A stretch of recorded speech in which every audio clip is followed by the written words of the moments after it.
Thank you for tuning into another T13 Media production. And if you're wondering how else you can support all of us and show your T13 spirit, we have merch. So you can get your very own Primetime Travvy t-shirt, Bad Guy Has Spoken hoodie, Hi-Fi Mike mug, Book It bandana, or even a That's a Banger pillowcase. And you can find all of this at t13media.com/store. You're now listening to another T13 Media production. Hello, ladies and gentlemen, and thank you for tuning into the fastest rising combat sports show without a corporate backing. Today, we are going to discuss the biggest fight in boxing, no puns intended, as well as the ongoing drama in nearly every UFC weight class, review the WWE 2020 draft, and make some way too early predictions. I am your host, Primetime Travvy T, and the bad guy, Kenny Davis, couldn't be here today, but never fear because D-Money is here. Now, let's get it started.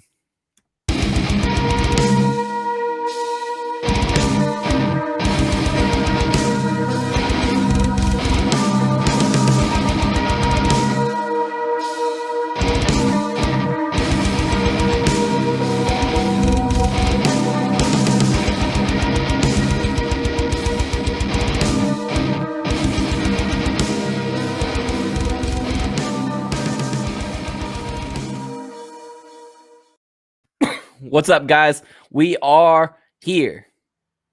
D-Money, how you doing? Good. I didn't realize you were going to start the show off dropping bars. Never fear, D-Money's here. I try. I'm a poet, and I didn't even know it. So I'm just going to be honest with you guys right up front, because, we start this show with boxing. Neither myself or Damone are the most knowledgeable of boxing fans. We're very novice. True. Yeah. So we do have some boxing news. We're going to discuss some boxing, but it's going to be very quick in comparison to everything else, which is fine. That's fine. Kenny's the boxing guy. Yeah, Kenny's the boxing guy. If you want to talk about Rocky, I can talk about Rocky all day. But I don't know anything about Rocky. I've never seen that movie. Of course not. I'll watch it eventually. Is it on Netflix? It was. I think it might still be. I had the box set, but I don't remember where it went. This man just misplaced the whole box set. It's kids, kids. I feel you. But let's jump right into boxing. So Tony Bellew, I don't know how to say his name, says that Tyson Fury is talking nonsense. Anthony Joshua is better than Deontay Wilder. Well, he's wrong, because Anthony Joshua is good. I'm not going to say he's not good. So Tyson Fury said he's a third-rate fighter. I wouldn't go that far, but I would say Wilder is less technical, obviously. Joshua is more technical. I think Wilder knocks out Joshua, and then we saw what happened between Fury and Wilder. Well, the first time Fury was winning on the cards, but then Wilder threw and landed that punch from God, and then God let Fury get back up. And then in the second fight, Fury didn't he rupture his eardrum? Yeah, he fucked him up all day. He fucked him up. He fought just as aggressive as Wilder usually fights. Right. Put the pressure on him. Right. I would if I'm ranking him, I would say it goes Fury, Wilder, Joshua. Okay. That loss to Ruiz. That loss to Ruiz really, I think, put a damper on the hype train for Joshua, because he had no business losing that fight. Agreed. Do you think? I mean, this is two questions that aren't really on the docket or anything. I'm just trying to get some boxing talk out. Do you think that one, Kenny and I have said it on the show multiple times that we believe that Tyson Fury is probably the greatest heavyweight boxer of all time. Do you agree or disagree?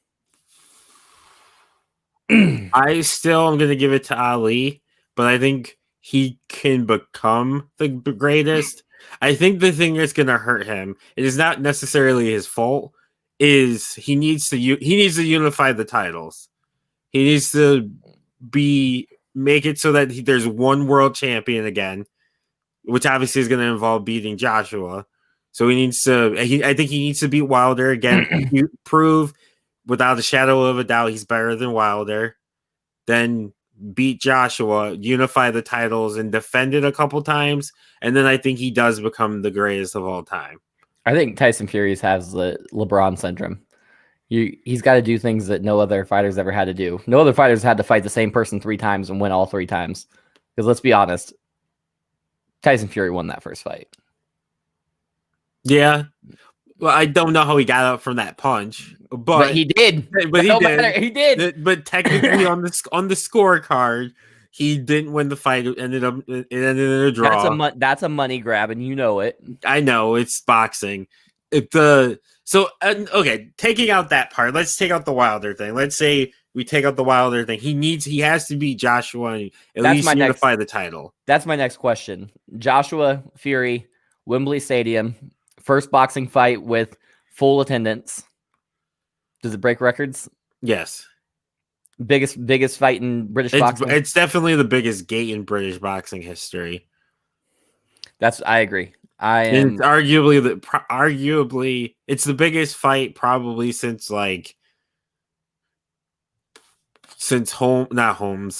Tyson and Holyfield won. Probably the biggest fight since then. For the heavyweights at least. I would say it's up there with the fight of the century or the Thriller in Manila. I think it would be up there. Yeah, it's gonna be it's a huge fight. But speaking of Wilder and Fury, Top Rank Boxing CEO Bob Arum says Tyson Fury wants to fight in December and date couldn't be booked against Deontay Wilder. Now, Deontay Wilder's manager has come out and said that Bob Arum is wrong and Deontay Wilder is willing to fight him any place, anytime, anywhere. But I don't think Bob Arum's just going to come out and say, this isn't going to happen. I don't know. I don't trust boxing promoters. I don't trust promoters, period. I don't trust promoters in general. I used to trust Dana White, but after the Conor McGregor leaked DMs, I don't trust him anymore. Yeah, you can't. Lied. He straight lied. I've never trusted Dana either. They just be straight lying sometimes. He'll just really do. He'll say something and then 2 weeks later contradict what you said 2 weeks ago. It's dude, you said the exact opposite 2 weeks ago. Remember when you said there would never be any women in the UFC? Yeah, I was just thinking that. I was literally just thinking that. But I don't think Wilder would be hiding from either fighter. I think he got embarrassed, and I think he would fight them when he could. I think it's probably a money issue. Yeah, I would agree with that. I'm not trying to say I don't think that they're trying to hide, but I also don't think that. I mean, Bob Arum's, if he's saying that his next fight's not going to be against Wilder, that's the biggest fight he can make. Outside of Joshua. I think Joshua's a bigger fight than Wilder. Yeah, because it'd be unifying the title. Yeah, and also we've already seen Wilder twice. Twice. But Tyson Fury's possible to fight Agit Kabayel, Efe Ajagaba, and Oscar Rivas. I don't know any of those people. But they're ranked. Nope. They're ranked 15th, 14th, and 8th, respectively. Who's supposed to fight them? Tyson Fury. Because fight them tomorrow. Fight them tomorrow. Get it over with. So we all three of them the same day. Yeah, fight all three of them. Beat them all up, so we can move on at the same time. We want to see. I don't give a fuck about Fury versus Kabayel. Or whatever. Sorry, dude. I don't know how to pronounce your name. How do you say his first name? Agit. I don't know. Ajit Kabayel. Yeah, Ajit sorry, Kabayel. Sorry, my guy, but yeah, I don't care about you. The other guy, the second guy, sounds like he's from his name. He's named after the place Aladdin's from. Ajagba. Yeah. But he can't face Anthony Joshua because Anthony Joshua is set to face Kubrat Pulev in a heavyweight title bout on December 12th. Bob Arum expects Pulev to knock out the unified champion Joshua. If Joshua loses to this guy, then I don't want to hear about anything about him being the best in the world, him being better than Wilder. He should win these fights. And I hate boxing, not boxing itself. I hate the ABC shit. The fact there's 25 world champions and my champion won't fight your champion because he has to fight this contender nobody cares about that he's going to beat anyway. Like, Yeah. it's stupid. I feel you on that. It's kind of like, I don't know though, because it's like, what if the UFC, the PFL, the Bellators, the the Invictas, they all got grouped together and like there could be super fights that way. It wouldn't work, and that's why it's not working for boxing. I almost said for basketball. It's not working for basketball either. But the difference I would say is like for the most part, the best people in the world we all know are in the UFC, and it's one federation. And for the most part, not always, but a lot of times we get the best fights. We like you don't have someone like you don't have someone not that he's the only one who's ever done it. He's just done it the best. You don't have someone like Floyd who can come in and say, I'm not going to fight him. I'm going to fight this guy instead. Or like you don't have a champion being forced to face the third ranked guy that no one cares about. Floyd is the GOAT. We don't disrespect Floyd in this house. I'm not disrespecting Floyd. He's the best ever. He's the best at doing, and I don't blame him for it. Like, work smart, not hard, and it worked for him. He also faced a lot of tough competition. Like, especially at the beginning, especially at the beginning of his career, he was facing killers, and he was beating Oscar De La Hoya. Right, he was beating killers. He also changed his style. Also, the name of the game is hit and don't get hit. People forget that second part, the don't get hit part. Like, yeah, I love Rocky, and I wish I'd probably enjoy boxing more if every boxing was like a Rocky movie, but it's not realistic. No. And that's a way to lose. Like, yeah, I respect a defensive fighter. I really like that. I don't know. I guess, I mean, he fought Oscar De La Hoya. He fought too late, I guess, but he fought Manny Pacquiao. Yeah. But Manny Pacquiao's still a world champion today. So how is it too late? Right. It was too late because people decided it was too late because Floyd won. Exactly. Didn't he fight Canelo? Yep, he fought. Yep, twice I think. Yeah, he fought Canelo. And which people will say it was too early. Exactly right, and it's like, is it the right time when he loses?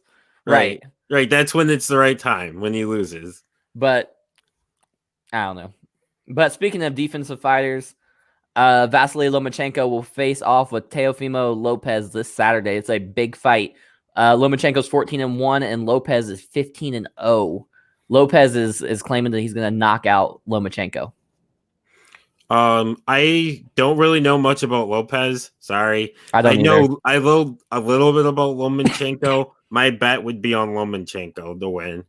I think he's going to win. I think it's the safe bet, but I have this odd suspicion that Lopez might actually come through and knock him out.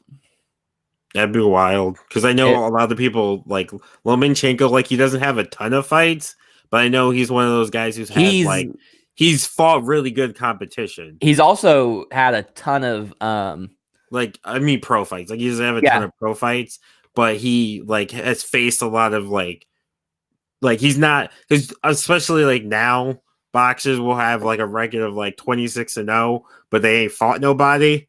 Yeah. But he's actually fighting really good fighters, really he's putting his career, his record at risk fighting good guys earlier. So just a couple facts about him for you is he is 396-1 in amateur boxing. Bum. And he beat the one person that beat him. He avenged that loss not once but twice. Yeah, I remember you saying that on one of the episodes. What a bum. He lost the fight. Right. And he also has his very first professional fight was for a world title. Which is insane. So every fight he's ever been in has been for a world title professionally. Did he win that fight? He won the first one. He lost the second fight. That's crazy, but yeah, it makes sense if you fought that many times in amateur, right? Which is insane that he stayed that long in amateur. What country is he from? Russia, Ukraine, I think. Ukraine. Let me look. Eastern European. Yeah, he's definitely Eastern European. Ukrainian. Yep. But yeah, but maybe he's probably just trying to get the what's the word I'm looking for? The experience. Nope, the Olympics. The Olympics, yeah. So that's what he's trying to get is just have the Olympics. Yeah. The Olympics don't. I feel like boxing Olympics don't mean as much as they used to. I agree. The Olympics overall just don't mean as much as they used to. True. Because it's just not. I don't know. It's not as big of a deal. People just don't care as much for whatever reason. So you're going Lomachenko, right? We're going Lomachenko, yeah. Alrighty, I'll go by decision, unanimous decision. I agree. I think it's either going to be unanimous decision, or I'm going to go split decision. Split decision? You think it's close? I do. Nice. I think it's close. Give me 1 second. I don't know. I just think that for whatever reason, I just believe that he's going to have a hard time beating him. Watch you say this, and then he gets destroyed in a round. Right, Lopez or Lomachenko? Lopez. You're like, oh yeah, I think he has a really good chance. Gets just destroyed, knocked down 3 times. That would be ridiculous. All right, guys.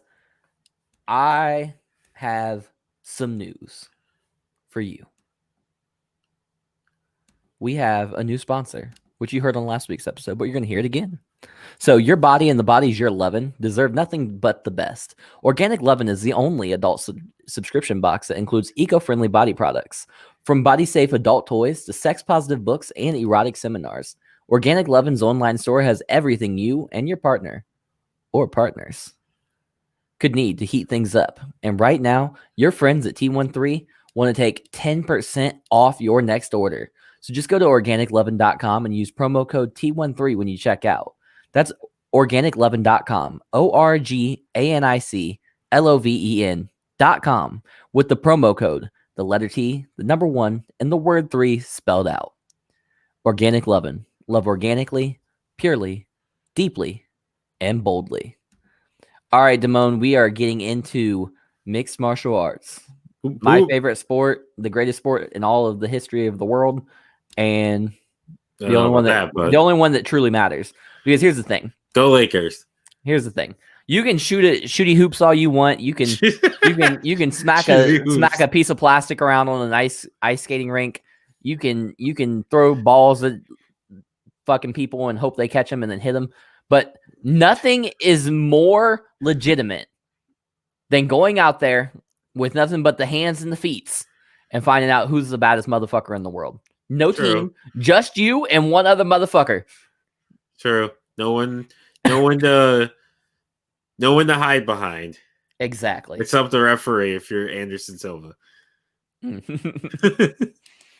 We'll get to him. So let's start where we start. Tony Ferguson. He has said that he wants to main event either UFC 255 or 256. So a lot of people are going for this. They want to main event these shows. I'm just saying right now that they're not going to. We'll get into why in a little bit, but I'm just putting that out there. They're not going to. But he says the only reason he turned down fights was because of pay issues and Dana speaking for him. He says, we aren't friends, bro. So if you remember correctly, Dana came out and was basically like, oh, Tony Ferguson will fight Michael Chandler. Tony Ferguson will take any fight. You know what I mean? He doesn't back down. He'll take any fight.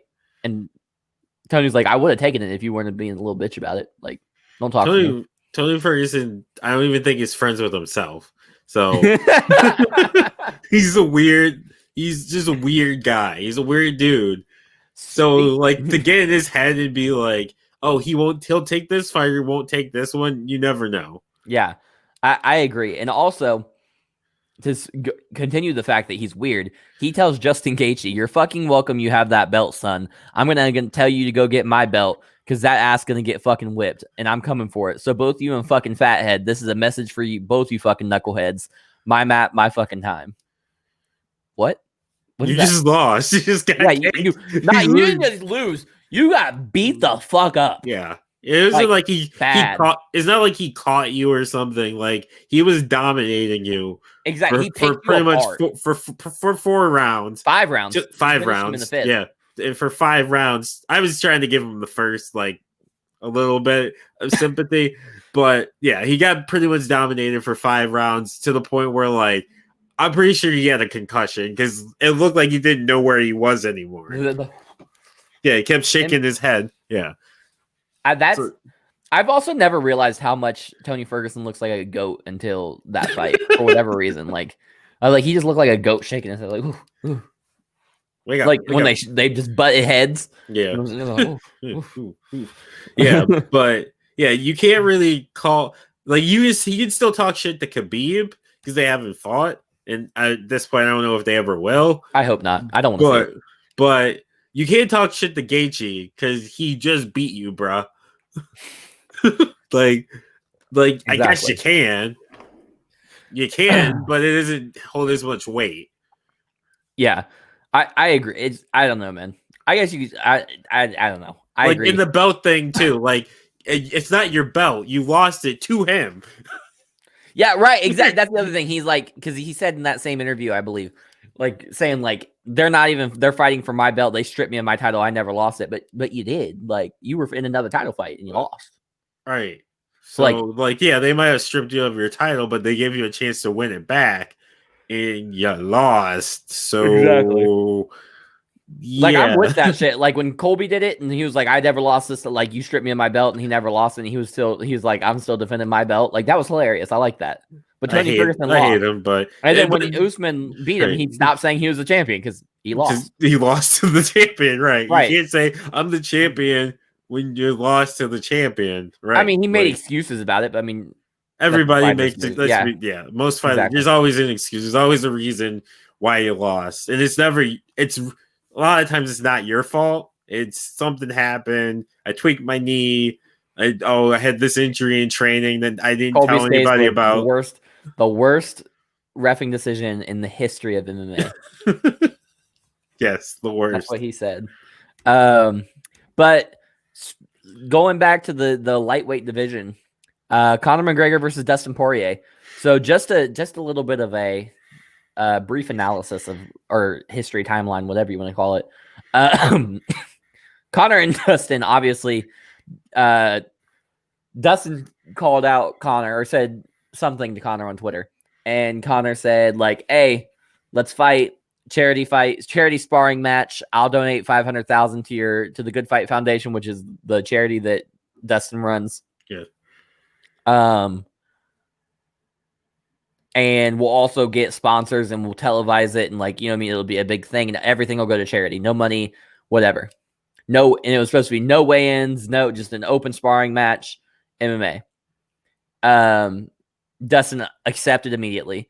Then the UFC got involved and was like, "Hey, motherfuckers, you guys work for us.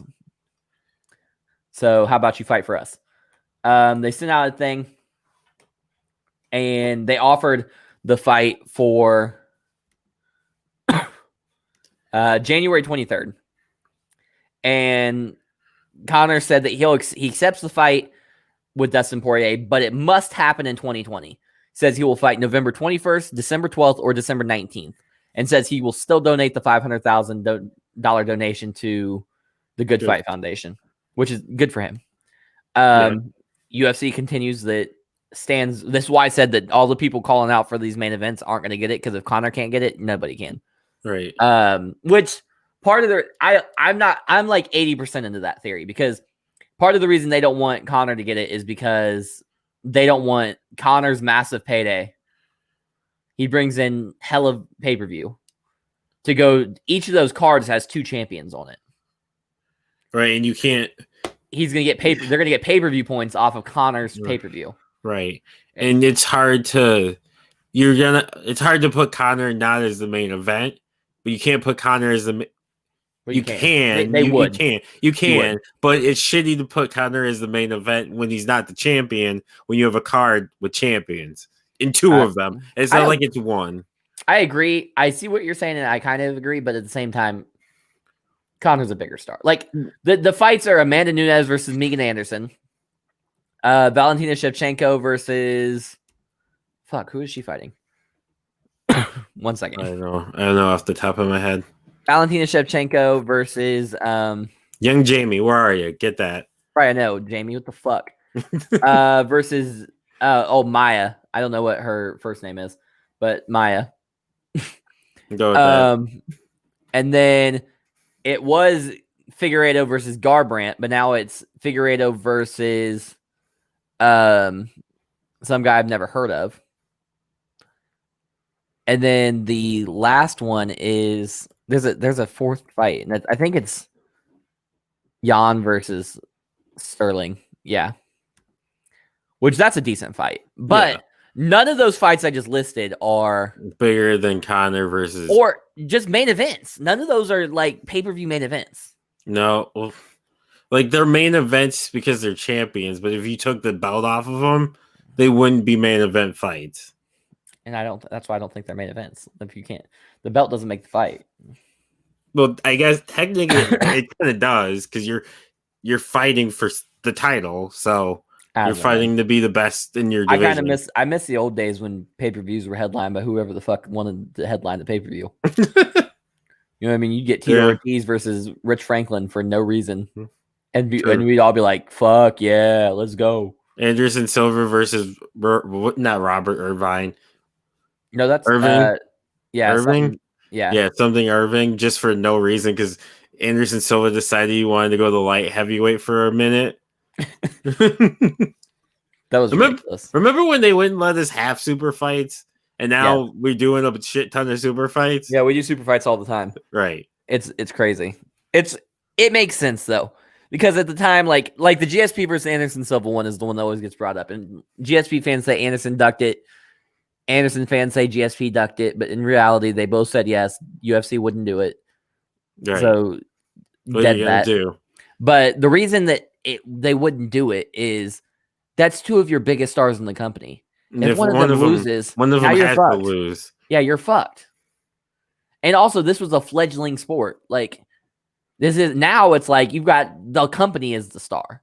Right. You know what I mean? Like, it's not the same as, I don't know. They're not as reliant on the individual fighters, not fightals. I don't know what the fuck a vital is. But going back to this, so Nate Diaz tweeted out a photo of the poster and said, "Don't get it twisted. I already smoked these two. Now they play fighting." I love Nate. Conor McGregor verbally accepts January 23rd fight, but says he wants the fight at AT&T Stadium and hints that he wants fans in attendance. Because that's Jerry World, right? In Texas, yeah. So they can have fans. So that if he's the smart, I was gonna say he should probably just go to Florida. Florida said, "Fuck it, you guys can fill the stadium." Yeah, they're wild though. Florida man. Open state during pandemic. One wears mask. Dana says all that's left is to sign contract as both fighters have now verbally agreed. John Kavanaugh tweets out that he can't wait to see Conor versus Dustin hydrated and healthy at 170 pounds. So they're fighting at 170. It's not been officially announced, but John Kavanaugh is Conor's coach. So is Conor just going to be at 170 now? I think Conor's going to do whatever the fuck Conor wants. Because honestly, I don't think.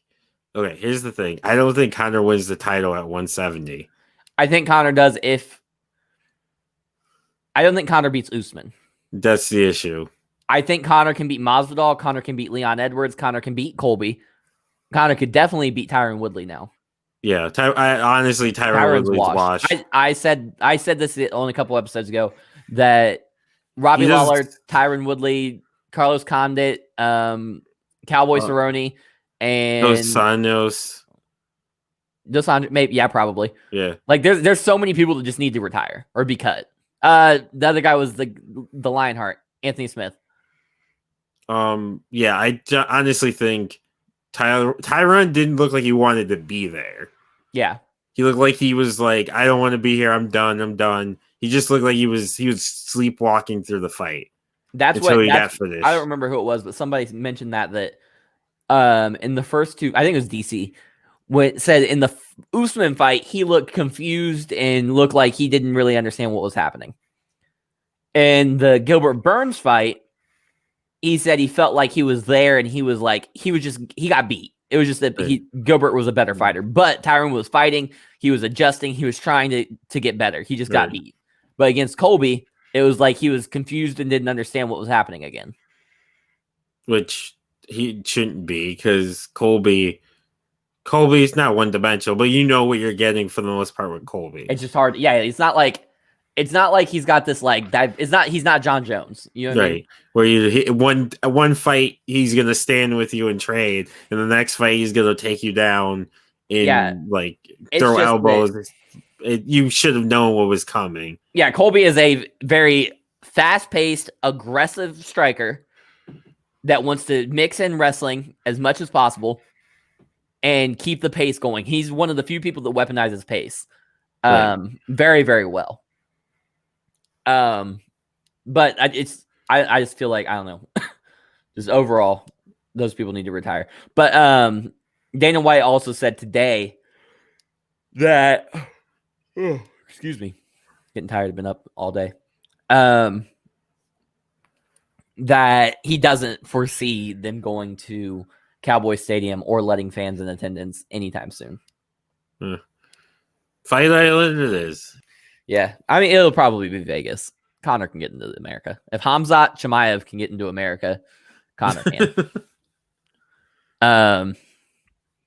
But Islam Makhachev. So speaking of Dos Anjos was supposed to fight Islam. He fell out of the fight. I believe he caught COVID. I think you're right, yeah. Islam calls out Michael Chandler, Charles Oliveira, and I quote, bullshit guy, Dan Hooker. I don't know what that's all about, but he said bullshit guy Dan Hooker can come see me too. We don't have to sell fans now, with a smiley face. Chael Sonnen says that Khabib called him and told him that he's not closer to anybody in the world than Islam. And he wanted Chael to tell the world that if Michael Chandler fights Islam Makhachev and beats him, Khabib will officially consider him the number one contender. What does that mean? Because you can officially call him whatever the fuck you want. Well, it doesn't matter what Khabib calls him. It matters what Dana White calls him. And does Dana White call him the number one contender in the world? And that's assuming Khabib wins his fight. Right. Which is not necessarily it's not guaranteed at this point. I thought, if you would have asked me 6 months ago, 6 months ago, that was before May. Before the Tony Ferguson Justin Gaethje fight, if you asked me can Justin Gaethje beat Khabib, I'd say maybe 20% of the time. Right. It's a good 40 now. Yeah. And that's about as good of odds as I've ever given anybody. Right. Except Conor. I'm gonna lie, I was foolish in that fight, and I thought I was hyping Conor. I even said when Khabib was walking outside, I was like, "Oh, look at him! He looks scared. He looks nervous. Look at him. Conor's just loving this. He's been here before. You know what I mean?" And then Conor went out there and got his ass kicked. But Conor is in top two performances against Khabib. Yeah, maybe top three. I don't know. It's him, Poirier, and Al Iaquinta. Because Poirier had him in trouble for a second. Yeah. It looked like he was going to finish. He might finish him. Can you imagine if fucking Poirier would have fucking choked out Khabib? That would have been the craziest thing. It really. And that was pre-Conor fight, right? It was the fight after. Was it the fight after? Yeah. Yeah, it was the fight after. Because that was after Khabib became a huge star. Abu Dhabi did a build a whole fucking stadium for him. Right. Or is it Saudi Arabia? One of the two. Yeah. Built a stadium just to have the Khabib fight. Yeah, they got oil money. Right. But also, Ali Abdelaziz, who is Habib and Islam's manager, has said he respects Tony Ferguson so much that he is offering to pay him $100,000 to show and $100,000 if he wins against Islam Makhachev. Take the money. Right? Like, fuck it. If you lose, you still go. You're $100,000 richer plus whatever the UFC pays you. Right. Like, fuck out of here. But I guess it's a pride thing. But if you win, you show that you beat the closest thing to Habib that you can. Right. It gets you closer to the Khabib fight. Exactly. Even though I think that fight's cursed. I would agree. So John Jones and Israel Adesanya have been going back and forth on Twitter still. Yeah, John's not going down to that weight class. I don't know if Izzy can go up to 205. Izzy believes he can. Izzy believes that he not only can he go up to 205, Izzy believes he's going to go fight Stipe for the heavyweight title. Izzy was a heavyweight kickboxing champion. Izzy. I love you, man, but no. So, no. John says if Izzy was to die tonight, his legacy would be a hell of a fighter. Was terrified to fight John Jones, period. Only 2 years younger, but so far behind. I'm going to take this whole beef and put it on ice. At the end of the day, the man-child refuses to fight. No need to give him any more followers. I think Izzy may get off on attention more than he gets off on watching expletive twerk. Couldn't wait 3 days without doing an interview about me. Like I said, it's like arguing with a child. The fun part is going to be when we argue in person. There will be no memes as I factually just pick him apart. I'm crushing this man. All memes aside, seriously, explain the titty. Guarantee you weren't getting tested in your little rinky-dink shows. This shit is 100% consistent with steroid usage. USADA cleared me, hence me not having breasts. Bulking up to heavyweight, potentially fighting guys who cut down to 265 is a completely different story. I'll never be able to make light heavyweight again with gaining this weight properly. What's your excuse for not moving up 20 pounds, Eugene? Did you call him Eugene? Eugene is Israel's coach, who Israel says he can't fight John Jones until his coach says says it's good to do it. He keeps talking about I need to talk to Eugene before I can. But Israel says a pathetic weak excuse for a man, a jizz stain in his society of Albuquerque, pulsing picto pussy juice cocktail. I donkey punch you when I take your back, you disgusting homeless Santa Claus looking motherfucker. Next time you're in jail, I hope you drop the soap. DX, suck it. Fact. I've never talked about Jonathan unless I'm asked about him. I've never tweeted when he fought. He can't wait to tweet at me every time I fight. Who's the attention seeker? When I sleep him, you know I'm twerking on his grave. Ayy. There's low, there's bottom feeders, then there's you who cheats. In more ways than one, I'm more of a man than you. I've never needed the mental crutch as you have. Facts with steroids. Try to change the subject all you want. You're lower than the cum of snails. Man slower online than when he fought Thiago Santos. Couldn't string anything together. He's had one finish since 2013. Damn, son, you've been washed. DC don't count because Jonathan was pulsing and is a cheating-ass bum. I'll move up and wait before Jonathan.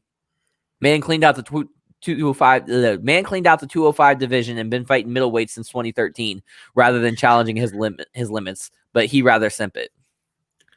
And then, hold on, there's a little bit more. I don't agree with that last part, as he said, but fighting middleweights? Middleweights, yeah. He has Anthony fought Smith, some. Anthony Smith, Thiago Santos, Chael.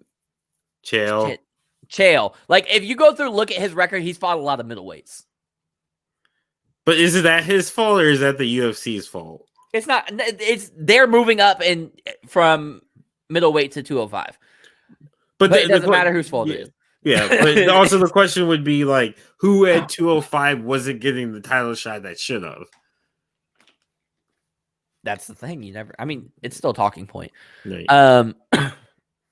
Israel says, fun facts. I napped under the cage in 2010 because I didn't want to waste gas going home, so I stayed at the gym till evening training. Jonathan stayed under the cage to hide from USADA during a random drug test. This is facts. Y'all must have forgot. Jonathan says, Brother, explain your titty. I was hiding from Nevada State Athletic Commission, not USADA, and that was years ago. I had just smoked a blunt and was afraid I would fail my test for weed. That's the actual truth. Not everyone knows everyone. Now, DC says, he said a couple things about this. He said, look, I heard about that because that was during the DC fight. I think it was the first one. I heard about that story, but like I didn't know if it was true, so I never said anything about it, right? He said, but here's the thing. You can't mess with these young kids. He said, I'm that old man on the porch telling you not to fuck with them kids. You better leave them kids alone. Because they don't care if it's true or not. They're going to say whatever the fuck they want. True. And because of his history, it makes sense. Yeah. And then when Jones confirmed it, he said, and if you think that he was hiding under there because he smoked a blunt, you're as dumb as he is. Yeah, it's probably, if it wasn't steroids, it was coke. Exactly. Like, get the fuck out of here. They don't even test for weed out of competition. So you used to have 7 days. Was it different back then? Because it was before USADA. I don't remember what you had 7 days back then. You had 7 days. So 7 days before, 7 days after the fight. That's considered competition. In competition. An out of competition drug test, if it would happen before the week before the fight or the week after the fight, which it was like during training camp, it's out of competition and you wouldn't test for weed. Yeah, it's probably coke. I think it's steroids. Or it's probably, let's be honest, I know honestly it was probably both. Yeah, exactly. Right. Which I wouldn't want to fight a cokehead John Jones. Nope. I think I'd rather fight steroids John Jones. I don't want to fight either one, but I think I don't know why, but I feel like steroids is not as bad. The thing with steroids is like, yes, it gives you an advantage, but you still got to put the work in. Like anybody can fucking take steroids, but if you just sit on your couch all day, you're not going to all of a sudden get shredded.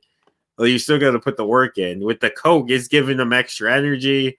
Like he's hyped. He's hyped. He's ready to go.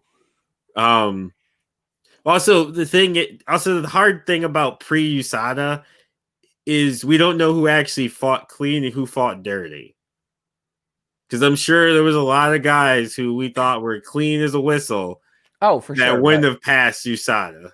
For sure, but they didn't get caught, so fuck them too. I mean, is what it is. Who you got in that fight? Izzy Jones 205. Jones. I think his wrestling is the difference. But here's the thing, Jones is dumb. Like he's so dumb. And he fights people at their game because he wants to prove a point. I don't know if it's a matter of dumb or cocky. Cocky is dumb. Okay, it's both. Yeah. Yeah. He's cocky and he's like, "Oh, you're a striker. I want to beat you striking. You're a submission guy." He even says it in the podcast with John Jones when he's talking. Pretty much says the same thing. John Jones says it with John Jones. Or not John Jones, with Joe Rogan, I meant. Yeah. He says pretty much like, I try and beat you at your own game. Yeah, and he's an idiot for that. Which isn't always the smartest thing to do. But it's worked so far. Let's be honest with ourselves here. He lost to Thiago Santos and he lost to Dominic Reyes. No, he did not lose to Thiago Santos. He lost to Thiago Santos. I would have to rewatch. He lost to Dominic Reyes. The Dominic Reyes one is the closest one. Really? Because it was a unanimous decision win against him. John Jones got a unanimous win against Dominic Reyes. He got a split decision win against Thiago Santos. Thiago Santos is the closest thing to beating him other than Gus and DC. Those are the only other two people to get split decision wins. You're doing MMA math. Plus, you have to take into account some of these fucking judges are dumb. Also, you know what else you got to take into account? The fact that it was a kickboxing fight and Thiago Santos tore his ACL halfway through round 1. No, I definitely give Santos. So I guarantee you, if he fought either one of them in the second fight, he would have lost. Because I think Dominic Reyes would come out and just dominate him and try to knock him out. But I can't say that because I feel like Jones would have adjusted. Because he does get better. He gets better, right? Because he dominated Gustafsson the second time they fought, and DC. So I think he would have like adjusted his game plan and fought differently and probably beats both of them easier the second time. Yeah, I'm with you. Oh, shit. UFC is targeting Masvidal versus Covington for UFC 254 5-round co-main event. I fucks with it. I honestly think Masvidal probably loses. Yeah, I agree. Because I think Covington does like Usman did. It just keeps taking him down. Yeah, because that's his weakness is Yep. his wrestling. So the smart play is to just take him down. I said we talked about this before in the like group chat, but if I'm Masvidal, I'm avoiding that Colby fight at all costs. I'm calling out Nate Diaz and I'm whooping his ass again. I'm fighting Nick Diaz, whooping his ass again. Calling out Anderson Silva, retiring his ass. Moving up and weight, retiring his ass. And then you've got a few options here. You can either call out Izzy and say, look, I'm on this dominant stretch. You can Izzy's a winnable fight. I think Masvidal loses. I think Izzy's a little bit of a better fighter. He's also bigger. Just slightly bigger. Then or maybe you get the money fight and you call out Connor, right? I think Connor loses to Masvidal. I don't know, man.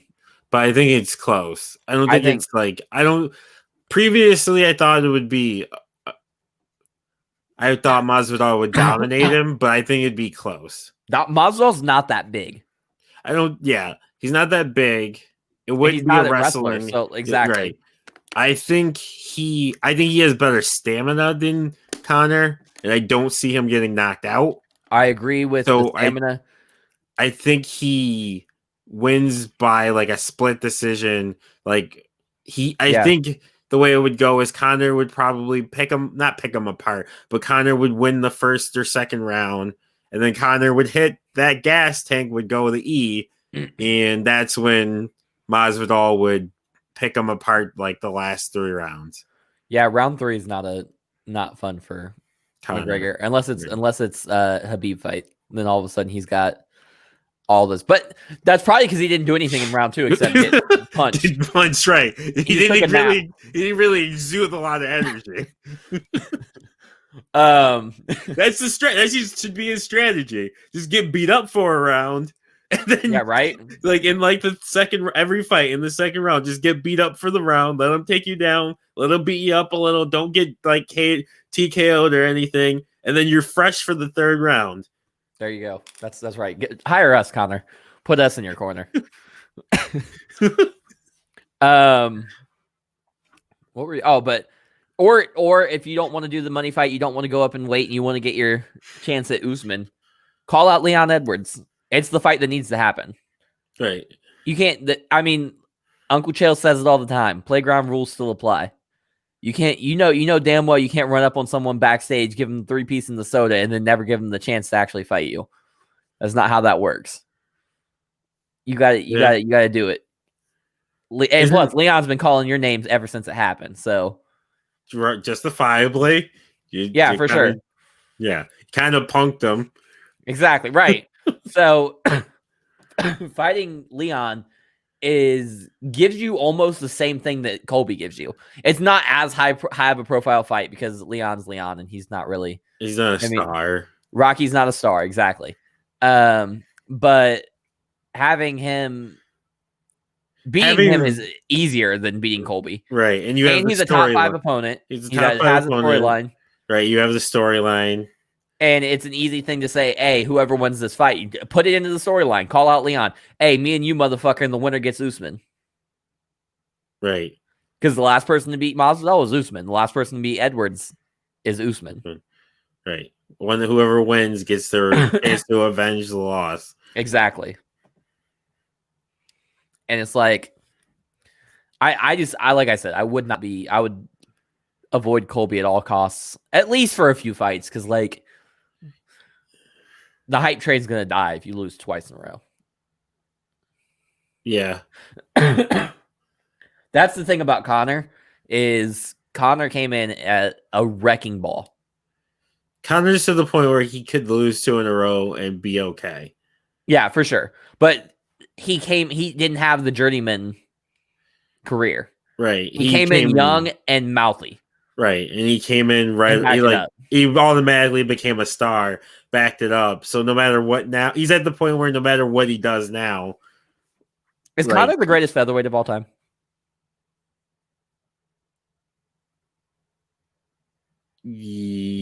What was Aldo featherweight champion? Yeah, that's when because Connor killed him. It's between those two. Okay. Holloway's not up there? I forgot about Holloway. I'm saying Connor because he beat Holloway and Aldo. True. Yeah. Like they all fought. And to me it goes Connor, Holloway, Aldo, because Holloway beat Aldo twice. Yeah. the thing with Aldo is he was dominant for like 10 years. I didn't realize how young he was. I thought he was like in his 40s and he's like 32. Yeah. And I'm like, how? But that's the other thing you gotta remember too is he was dominant, yes, but like that was when that was the WEC days when like Uriah Faber was fucking dominant too, but like right. He's not that good. Right, true. So it's like I get what you're saying, and I think he's top 3, top 5 at worst. Right. But yeah, you're probably right. I think it's Connor, Holloway, Aldo. Yeah, I don't know. And that's not me being a Connor fan. I just think that Connor, people say I saw this the other day that someone said that he size bullied them. Because Connor's probably a 165er if they could make that weight class. That's probably the perfect weight for him. And he was cutting down to 145. Everyone does it. They let him do it. So. Exactly my point. Like you can't. He had to match the speed. He had to beat the speed of the smaller guys to do what he did. And he brought with the extra size, he brought the power. But then he moved up to 155 and did the same thing. Exactly. Like it's not against the rules. Like everyone cuts weight. Exactly. Except for like Brock Lesnar or Daniel Cormier when he's at heavyweight. Yeah. Brock Lesnar cuts weight though. I know. 65. True. He's like walking around like 350. Right. That's crazy. So where are we at now? Where are we at? Jermaine Durandamy says that if she gets another shot at Nunes and loses, she will retire on the Can she just fucking retire anyway? Can she just retire and go away forever? I knew you were going to say that shit. Yeah, I'm not a fan. Just go away. Why aren't you a fan? I'm not a fan because she fucking cheated in the Holly Holm fight multiple times. And then she won the title even though she shouldn't have. She should have been DQ'd. And then she fucking wouldn't fight. Like I get in theory the idea that you wouldn't fight what the fuck's her name? Drawing the blank. Cyborg. You wouldn't fight Cyborg because of the steroids accusations, but it feels like she didn't fight Cyborg because she was afraid of Cyborg. Yeah, and she just like, unfortunately, I hate. You're in the UFC. You're getting paid to fight. You're the champion. You're eventually gonna have to fight her. Like exactly. Eventually, you were gonna run into her. So just fight her, get it over with. If you win, great. If you get your ass whooped, you got your ass whooped by arguably, at the time at least, the greatest female fighter of all time. It's worst top 2. Yeah. I'm with you. I'm with you.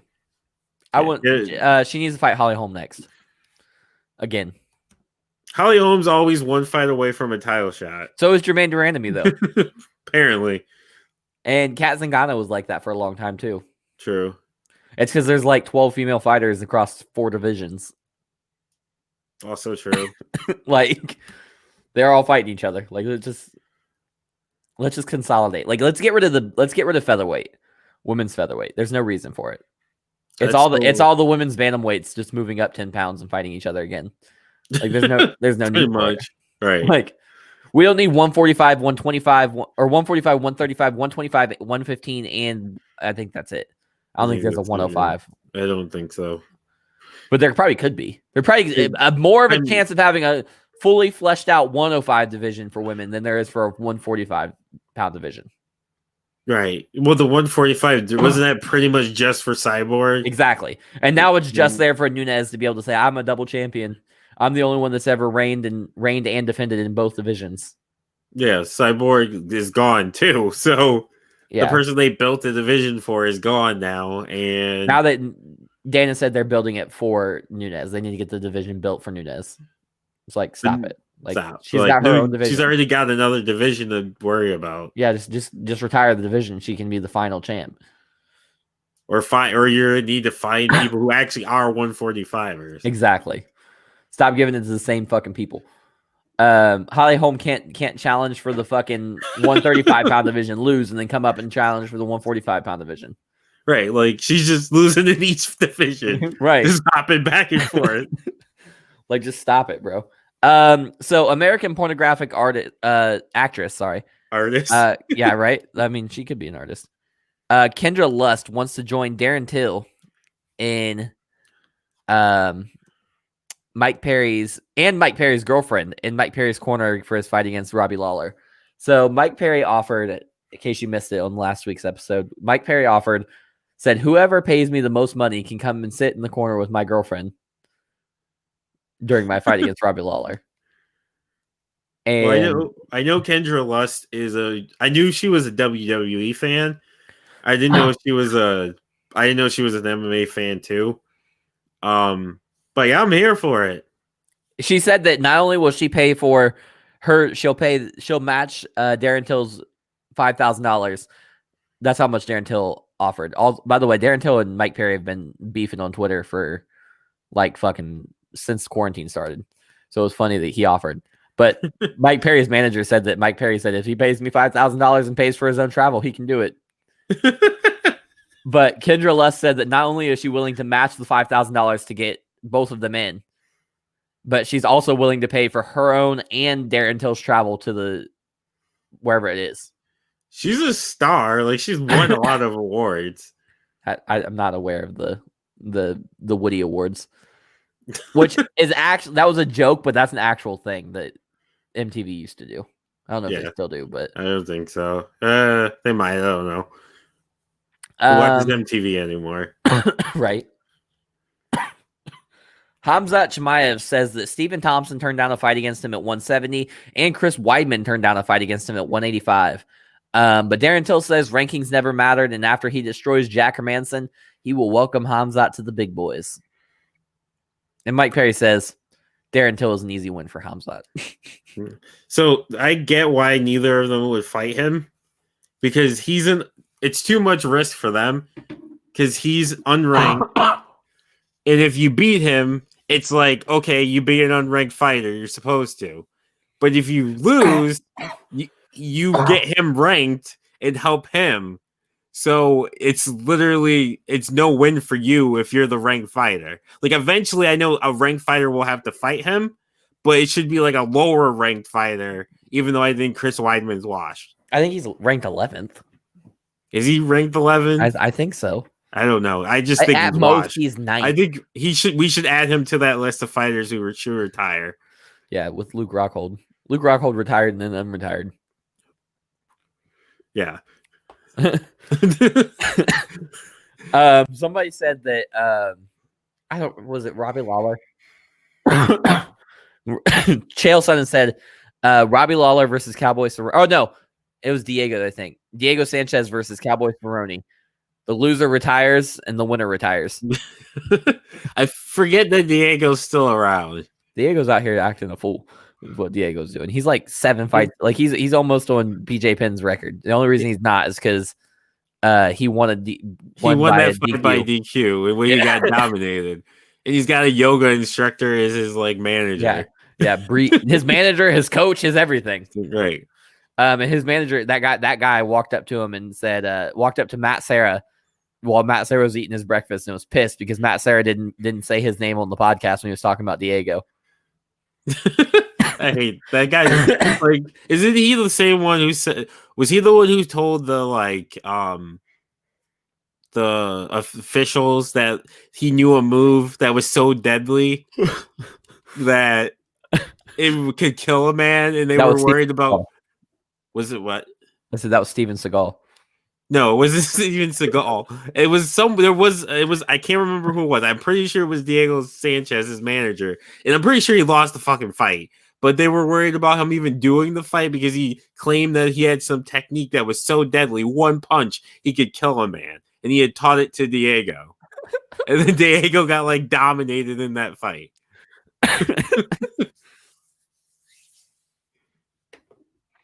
Yeah, that's hilarious. But there's Steven Seagal is the most like fucking I don't even know delusional motherfucker I've ever met in my life. I've never even met the man, but like still. Yeah. He claimed that he taught Anderson Silva the feint front kick to the face that he knocked out Vitor with. Yeah. And said no one else on the planet knows it. And then the next weekend, literally the next weekend, Lyoto Machida did the exact same move to fucking Randy Couture and knocked his front teeth out. They're in the same training camp. He must have seen it. I guess so. But and then also in preparation for Stipe, DC had Steven Seagal come in and they were filming and he was telling them like, oh, is anybody in here that's gonna talk about what I show you today? They need to get out of here. You need to get them out of here right now. And the camera was on Steven Seagal, so I said, you better turn that off right now. What I'm about to show you can't be seen by the rest of the world. Like, who the fuck is he? What? I bet, I'm willing to bet I would beat Steven Seagal's ass. I know he knows some sort of martial art. He knows like Wing Chun. Like, that's not real. But like, no, he's not teaching these like insane techniques that no one else could know. Like even the Anderson Silva kick, it's not like this insane move. You know what I want to see? I want to see Steven Seagal versus Dog the Bounty Hunter. MMA.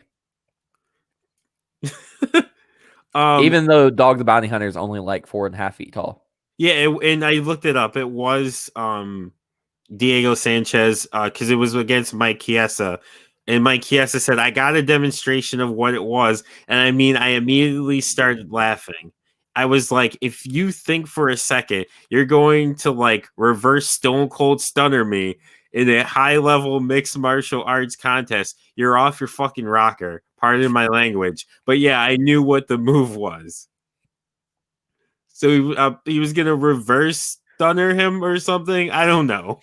That's wild. That would be funny. Now I need that to happen. I need someone to just go for a stunner in the middle of a fight. I don't even know how to reverse stunner someone because like you start on your butt and then pop up. Or would it be like from the back, like you're back to back and you do the stunner? Oh, maybe.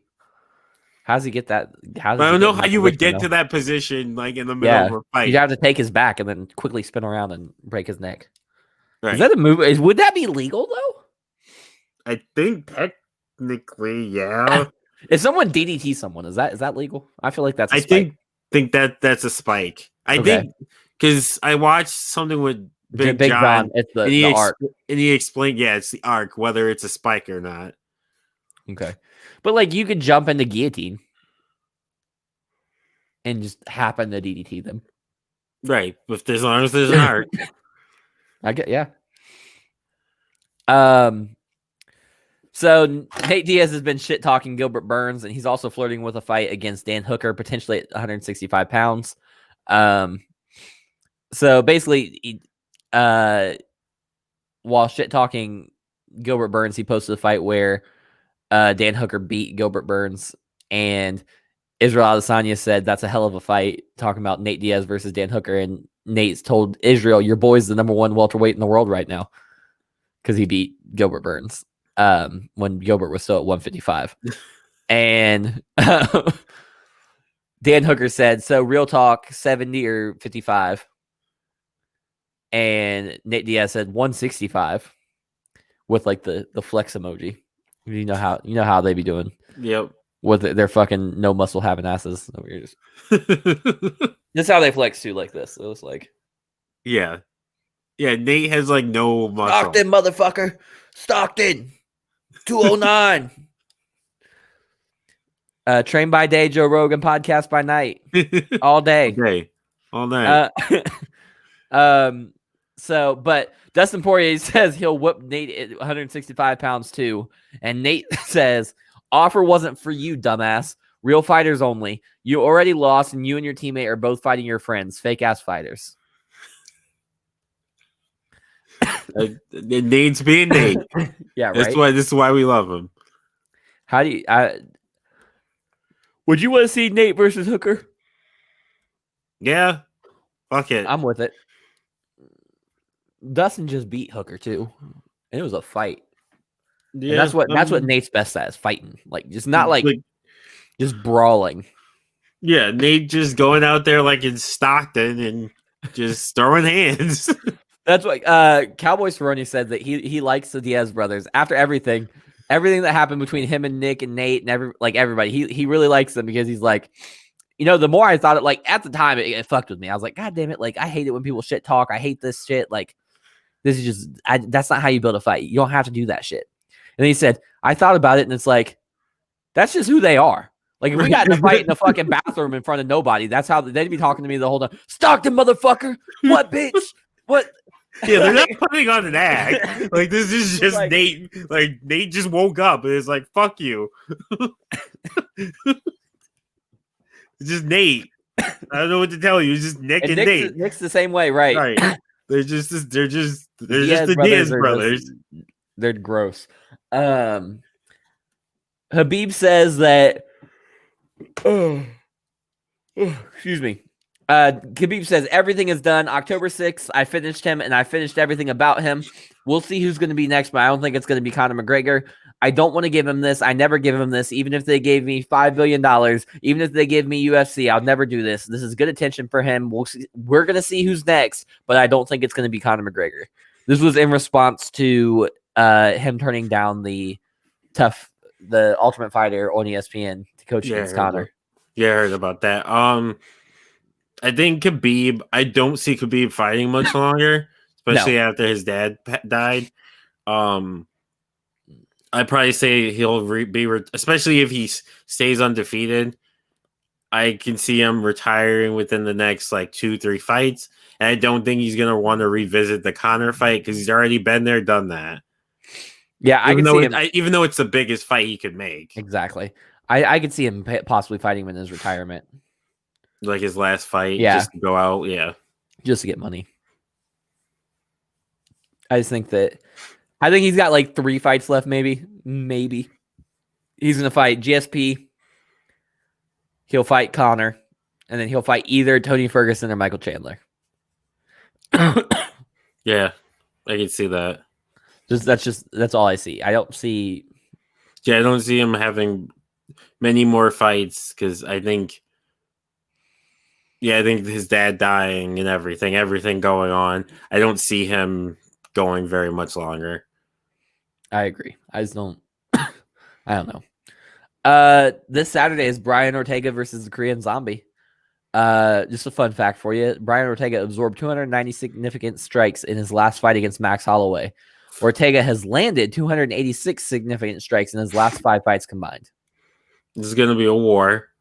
Because the Korean Zombie, I love Korean Zombie. He's one of my top 5 all-time great favorites of all time. Just because he's kind of like a Nate or a Nick, where he doesn't talk shit, but he's just there to fight. Yeah. You want to throw hands, we'll throw hands. Do you know the storyline in this fight? No, not really. I haven't really been following it. The Korean Zombie was talking shit. But he was talking shit in Korean because he doesn't speak English. Right. He had a K-pop musician who's a friend of his be his translator, and he translated for him. Brian Ortega didn't like that, and Brian Ortega was told by someone else that the Korean Zombie didn't necessarily say everything that J Park said. You see what I'm saying? Yeah.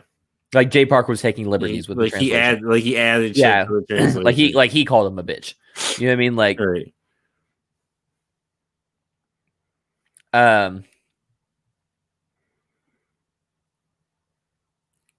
sorry. Oh, okay. I'm sorry. I just got a weird ass notification on my phone and I was so confused.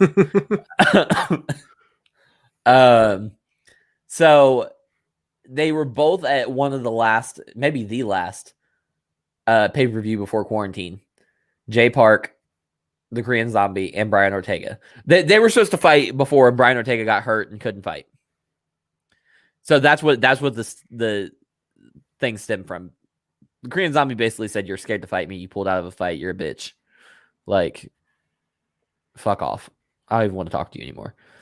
So they're both there, and Brian Ortega said it's on site when he sees Jay Park.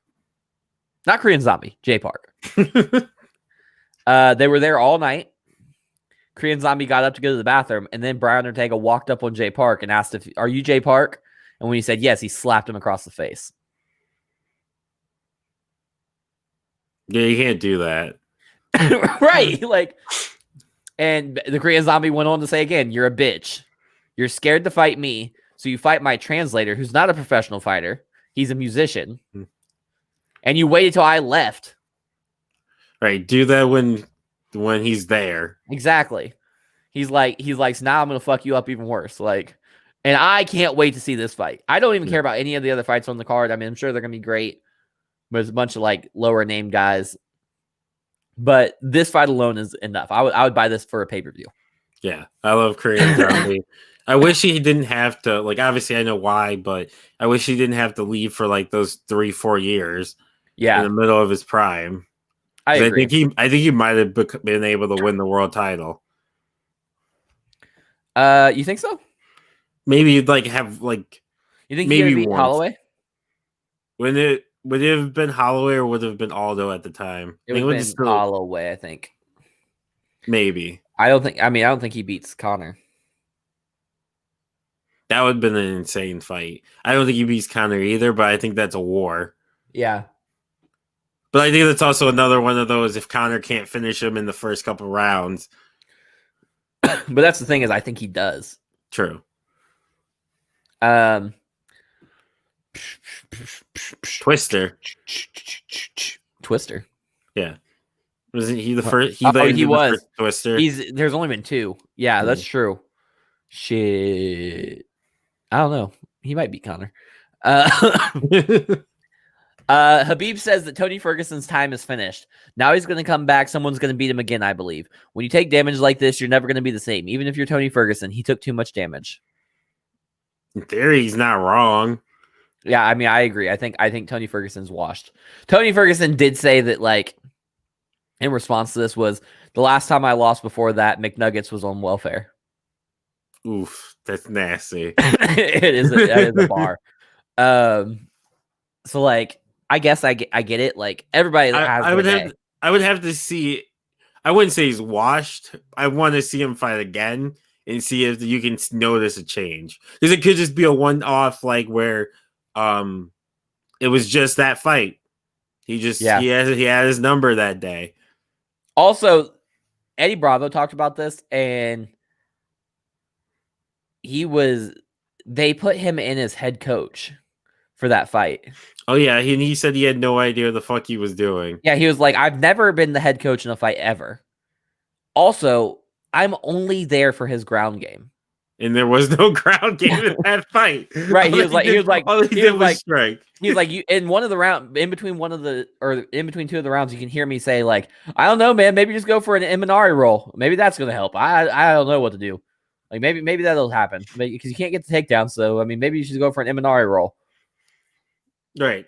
I remember hearing him say that because I do too. Yeah. It was a kickboxing fight, and you have the submission coach as the head coach. Yeah, it's like he was like, I didn't even want to be mic'd up for this fucking thing. I thought I was just gonna be in there and be moral support. Like, yeah, man, good job. Like, keep doing what you're doing. Right. He's like, but then they got me. They said your head coach. Like I said, what? But I mean, I kind of agree. I think it's gonna be rough for Tony Ferguson to get back up there. I think he got too beat up. Dustin Poirier says he wouldn't take a fight against Michael Chandler because he found it disrespectful that after a decade in UFC, 8 main events and 2 pay-per-view main events, that someone who just got there would be making more money than him.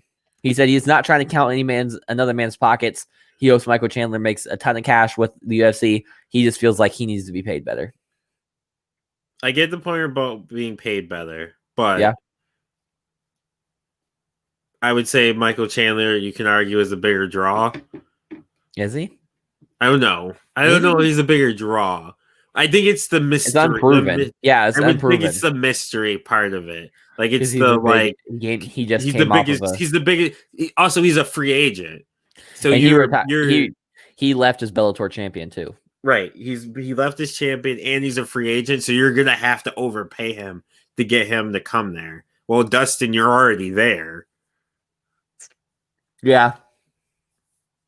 I guess I get both sides too. Yeah. But Anthony Rumble Johnson and Paulo Costa are going back and forth on Twitter. Costa says, Anthony Rumble Johnson, shut up, moron. You don't even know which weight class you should fight. And Rumble Johnson says, I don't do the talking back and forth, but the last BBC you did that too fucked your ass at the end doggy style. Now your name is Loose Booty. You must want missionary next by me. I respect you, but make sure you know your role. I'm not the one, kid. Yeah, he would kill him. You think so? If we get motivated, Anthony Johnson, I think he kills him. What weight class are they fighting at? Probably 205. They'd have to. There's no way Anthony Johnson's making 185. He couldn't make it when he was in the 185. I know, right? I think Rumble, this man who Rumble buries him. Rumble, a man who has wins at heavyweight, used to fight at 170. Yeah, I don't know why they let him try that. Like, they told him though, like they kicked him out after he failed so many different weight tests or like whatever. Because he was failing at 185 too. Yeah, exactly. He moved up and he failed there too, like a lot. He was missing it was like 185 and he was weighing in at like 200 pounds. Right. It's like, Jesus. Yeah. And they told him when they brought him back after when he got to 205 and realized that's his best weight and blah blah so on and so forth. They told him that if you ever miss weight a single time, you'll be banned from the UFC for life. Oof. It makes sense. It definitely does. You can't keep booking him for fights and then he misses weight and you have to either fuck with the deal with the commission or you have to cancel the fight because he's too heavy. Right. I don't know though. Paulo Costa is still good. Like he got psyched out by Israel. But remember he had a fight of the century candidate against Yoel Romero. Yeah, I'm not saying he's not good. I'm just saying Rumble is. You and I were chanting "Fight Forever" when he fought Yoel Romero. Rumble's got that power. So does Yoel Romero. I know, but Rumble got Paulo Costa. I know, but Rumble got that power. I don't know, man. He got that Wilder power. Joaquin Buckley, overnight sensation. He's got the greatest knockout of all time. That spinning. Yeah, the spinning back kick off the hand block thing. That was pretty sick KO. The greatest KO. The greatest KO. Oh, I thought you were going to argue with me. I can't really... that dumb shit that you said before. I said for historical reasons. And Damone tries so hard to make Anderson Silva this thing that he's not anymore. He tries to the greatest knockout of all time is him getting knocked out because it's such a big deal. It was a big deal at the time. I'm gonna tell you, that's not even as good of a knockout as Hamzat Chimaev knocking out Gegard or not Gegard Mousasi, but Gerald Meerschaert. I'm not okay. So the KO itself wasn't that impressive. It was just that's what we're talking about. The greatest KO of all time. If we're taking away everything else that's around it, then no, it's not even top 100. Thank you. That's what I'm trying to say. It was a moment, but it's not the greatest knockout of all time. Okay. It might be the most surprising knockout of all time. That's the better one. It's the most surprising. Yeah, I don't know. But Dana White says that Cannonier versus Whitaker winner should get next shot at 185 title, but says fights against Jan Blachowicz and John Jones are fun for Izzy too. So Izzy's got a lot of options here. What do you want to see the most? I want to see the most him versus Jonathan? Jonathan, but I don't think it happens because I don't think Jones is going down because he's trying to go up. So Jones Izzy would go up, but Jones already said he's going up. So what are we doing? Would Jones gave up his title to go back to stay at 205? Yeah, I don't know. And then what happened? But the issue is if Izzy goes up and loses, then what if he wins? Then that he might be the GOAT. I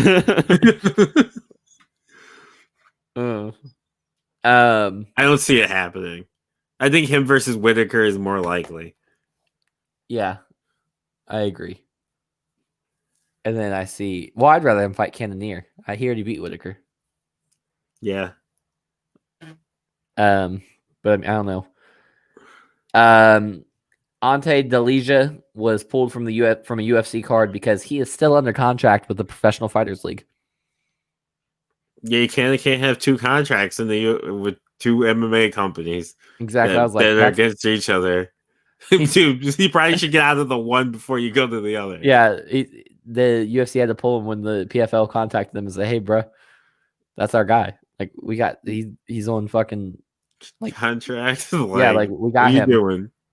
It's like trying to work at Walmart and Burger King, or not Walmart. It's trying to like McDonald's and Burger King, or Walmart and Target. I thought you were about to say Walmart and Taco Bell. I was like, God damn it. So I'm gonna name drop a little bit here. I'm gonna do my top 15 of all time. We had a good lengthy discussion about this. When I saw when we found out Damone was going to be the replacement for the bad guy, I decided that I was going to bring this on air. So Damone, I'll give you a second. You can pull up your list if you want, and you can say it out. But my list is from 1 to 15 is John Jones, Khabib Nurmagomedov, George St. Pierre, Amanda Nunes, Demetrius Johnson, Henry Cejudo, Stipe Miocic, Daniel Cormier, Valentina Shevchenko, Anderson Silva, Frank Shamrock, Randy Couture, Conor McGregor, Israel Adesanya, and Dominic Cruz. Also, I just want to preface this or give whatever that I believe that Israel Adesanya can quickly move up to the top 5. Yeah, he is on a really fast pace to move up pretty quick. Yeah. I'm trying to find my list. I don't remember which chat we're in. We did it in T13 Madden. Okay, because we have 84 chats that we're in. We really do. I do think, I agree that he could easily move up into the top 5, especially if he keeps winning and stays undefeated for super long.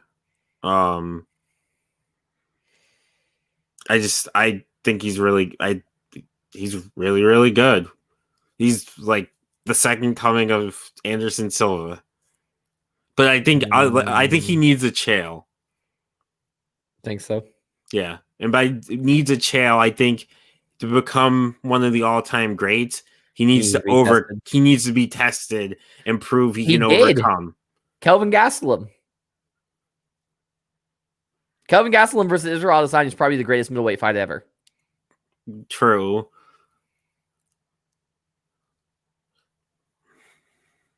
You gotta think he's been. I think that's. I don't know. I think it's hard because the interim title fight was harder than any of his world title fights. Yeah, I think that's the issue. That it wasn't for the real. It hasn't been as champion. You know what I mean? Like he was still the hunt. He was still hunting. He wasn't the hunted yet. Yeah. But my top 15 is disgusting. Is great. Why is it disgusting? Because you have Anderson Silva in the top 5. Because he's the top 5 of all time. So it's John Jones, GSP, Khabib at 3, Anderson Silva, Stipe, Stipe in Nunes. 5. You got Stipe over Nunes, over Yes. Demetrius Johnson versus over Henry Cejudo. Yes. Nunes at 6, DC at 7, Fedor at 8, Mighty Mouse at 9, Frank Shamrock at 10, BJ Penn at 11, Connor at 12, Kane at 13, Jose Aldo at 14, and number 15, Captain America, Randy Couture. Yeah, I don't know. So I don't know. I just don't agree with that. I feel like you got a lot of weird people on that list. Like who? Fedor? Fedor's one of them. Kane's one of them. Fedor was at one point considered the greatest heavyweight of all time. Doesn't matter if you stay there past your career. BJ Penn's another one. If you stay too long, you get beat up too much, you lose your legacy. That's what you're gambling. I don't agree with that part. So that's probably the difference. I'm taking them looking at like their primes, like their heights, like their highest of high moments. I don't know, man. I don't know. And even having Mighty Mouse that high for me, because I was never a fan. Me either, but I can't deny his skill. I can't deny how skilled he was. Even though I think he has the same issue that the women's 145 had, that there was nobody in it. Yeah. I mean, there's been a couple big fights since he left. I mean, the Henry versus TJ Dillashaw. Well, also it doesn't help that he refused to promote. Yeah. He's not that good. I mean, he's a good fighter, but he's not that good at like being a superstar. No. But I couldn't tell you the last time he fought because like he fights in one. I know he's fights in one, but I couldn't tell you when. He just fought recently. I don't know. He's undefeated, so in one. But are you tired of using the chairs from your kitchen table when you're trying to game? Me too. That's why I went to triumphchairs.com and I bought me one of their luxurious Cadillac chairs for myself. And if you go to triumphchairs.com right now and use the promo code T13, you can get 10% off your order. That is triumphchairs.com with the promo code, the letter T, the number 1, and the word 3 spelled out. Tell them Travvy sent you. All right, D-Money, we're going to get into some wrestling. Oh, dang, so draft. I am going to read off the draft picks for both Raw and SmackDown, and then we'll kind of discuss a couple of things. So Raw got Drew McIntyre, Bobby Lashley, R-Truth, AJ Styles, The Fiend, Randy Orton, Braun Strowman, Matt Riddle, Jeff Hardy, I said Randy Orton twice. Keith Lee, Ricochet, Elias, Sheamus, Angel Garza, Humberto Carrillo, Drew Gulak, Tucker Dabakato, Titus O'Neil, Akira Tozawa, Riddick Moss, Arturo Huas, technique is everything. Asuka, Charlotte, Naomi, Alexa Bliss, Peyton Royce, Lacey Evans, Nikki Cross, Lana, The New Day, The Hurt Business, The Miz and John Morrison, Retribution, Lucha House Party, Shayna Baszler and Nia Jax, Mandy Rose, and Dana Brooke. Also, a fun fact about Arturo Huas is he's the GOAT because he's the only guy that the only famous person that's ever liked a tweet of mine, and he retweeted about Book It once, and that was cool. That was cool. That's Evolve forever. Yeah. SmackDown got Roman Reigns, Sami Zayn, Seth Rollins, Daniel Bryan, Kevin Owens, Jey Uso, Big E, Aleister Black, Apollo Crews, Otis, Murphy, Kalisto, Lars Sullivan, King Corbin, Shorty G, Bayley, Sasha Banks, Bianca Belair, Carmella, Natalya, Billie Kay, Tamina, Zelina Vega, Street Profits, Cesaro and Shinsuke Nakamura, Dolph Ziggler and Robert Roode, Rey and Dominic Mysterio, and the Riot Squad. So first off, I'm gonna need you to say his name correctly. It's the tribal chief, Roman Reigns. What are some big surprises off this for you? The New Day being broken up. I called it. You did call it. Mystic Trav. I predict these things. I wouldn't know if it's necessarily a surprise, but the Fiend going to Raw, I kind of thought that they wanted to get. I kind of thought they might want to get him away from Roman because let's be honest, Roman's getting pushed to the fucking moon for like the foreseeable future. Rightfully so. Rightfully so. He definitely deserves it. He's getting pushed to the moon, but you can't also push the Fiend to the moon when you have Roman in the way. Roman is the biggest star in sports and entertainment. So, yeah, you kind of had to move him. So putting the Fiend on Raw makes sense. You can spotlight him there. He can be him and Drew. I think will be fucking dope. Yeah, and but Bray has to win. Yeah, Bray has to win, which is fine. I think Drew can be fine. He can take an L. Yeah, I think Drew should have taken the L probably last month at Clash of Champions against Randy Orton. Drew McIntyre, as of last week's recording, had only lost 2 matches since WrestleMania. I think Randy probably if he wanted to probably could have had it work that way, but I feel like Randy really he's good taking that Triple H kind of mentality of wanting to build for the future, and he sees Drew as the future, and he's trying to use give him the rub, which he definitely has. I like how you said the Triple H mentality when Triple H is known for burying talent. Not in my world. Who did Who did Triple H even bury?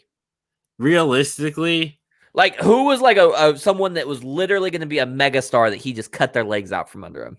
No one. Exactly. All the ones that people said he buried ended like Booker T was fine. RVD was fine. RVD was okay. First of all, Booker T and RVD would not be fucking megastars. First off, but Booker T was Goldberg, fine. He ended up becoming world champion. Goldberg was already a star, and he won the title. Like people forget, like he did win the title, but also Goldberg is Goldberg, and let's be honest, he didn't care about wrestling to begin with. He was only in it for the money. So when I talk about the Reign of Terror, or like I think about it, I like to think of that era as Triple H versus Shawn Michaels, also featuring Triple H killing WCW. Pretty much. It pretty much is. Kevin Nash, Goldberg, Scott Steiner. RVD was ECW, but still close and then he had Kane. There was a Kane feud in there. Yeah. But like Hello? Yeah, I would say there's no one that he faced that didn't survive. Yeah. There's no one that he faced that was done. Scott Steiner. Like crushed. Well, that's because Scott Steiner could barely walk because he's on so much juice. Bro, I saw one time it was a TNA clip and it was Scott Steiner and Christian, and he went to like slam him. He went like this to slam him, like he had his hands like this, and Christian just slammed his own head again. Like Scott didn't even move. It was hilarious. Scott himself at the end, towards the end, and it was him just like calling people fat boy and things like towards that. The end, he's still became going. A parody. I'm pretty sure he signed a TNA right now. He might be. That's just wild to me. So this I'm gonna pull the curtain right now. It's 12:02 a.m. on Saturday morning. So I don't know what happened on SmackDown, but I have a pre-SmackDown thing on here. Goldberg says he's very interested in Roman Reigns versus Braun Strowman and wants a title shot. Which I'm 99.9% Goldberg sure that old ass the fuck out of here. Yeah, because he's got. That was supposed to be the WrestleMania main event, right? Was supposed to be Roman versus Goldberg. Yeah, and then Roman like fuck you. Yeah, because we're on the hit. Get Goldberg the fuck out of here. I'm 90. I know Roman won. I think he washed him. Like he beat the fuck out of him pretty quickly. I'm kind of with it. I'm 100% with it. I like Braun, but I don't love Braun. Yeah, I'm with you. I think Braun could have been something, but they fucked around too much. Yeah, they waited too long. So 30 Days of the Dead Man. It's going to be it'll feature a new documentary on Taker every single week or every single Sunday. I'm sorry, for 5 weeks. capped off with an appearance from the dead man talking with Stone Cold Steve Austin. That's pretty dope. Yeah, I'm with it. I looked at it. It's got like a Paul Heyman, Paul Bearer documentary part, a Brothers of Destruction documentary, a Randy Orton versus Undertaker feud overview.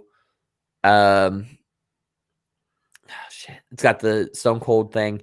I can't remember what the fifth one was, but It's wild that Taker didn't fucking talk for 30 years, and then now he's talking all the time. The fifth one is called Meeting Mark Calloway, where WWE superstars talk about their first time meeting the Undertaker.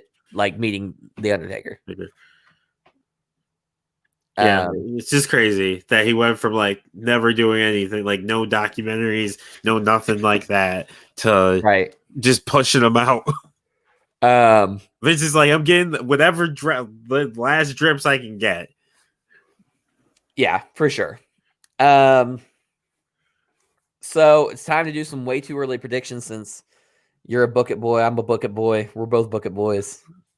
We can do some minor booking things here real quick. Okay. Your prediction for the Survivor Series 5-on-5 teams. So looking at it really quick, I'm gonna go Drew McIntyre. Well, no, they'll do champion. I'm assuming he's still champion. They'll do Drew versus Roman. Yeah. Which is gonna be fucking lit. Do you think they'll include not ECW, the NXT? Yes, they'll bring ECW back for this, just so someone can defend. If they do, well, no one's the NXT champion right now, is they? Isn't he fucking broken? I think he's broken, but I think he's like they didn't strip him. Okay. But Finn's taking the L in that one. So I'm gonna go with Team Raw is Randy Orton. Okay. Braun Strowman. Okay.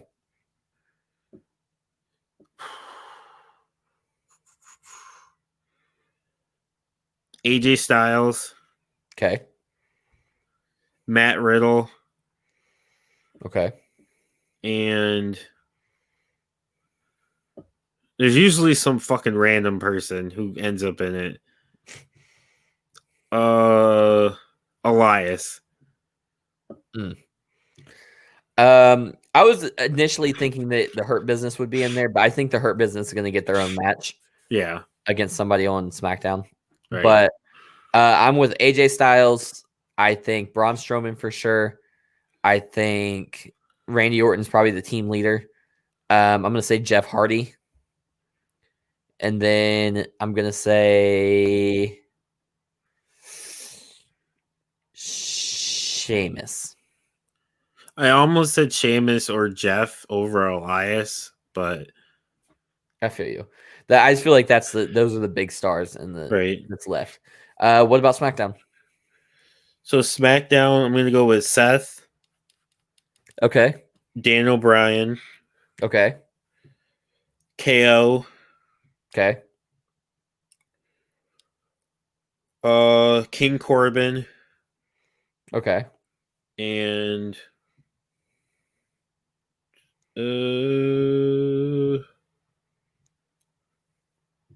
Apollo Crews. What a weird fucking grouping. I'm with you on Seth. I'm with you on Daniel Bryan. I'm with you on who's the third guy you said? Actually, I'm gonna take out not King Corbin, Apollo Crews and put in Big E. Okay.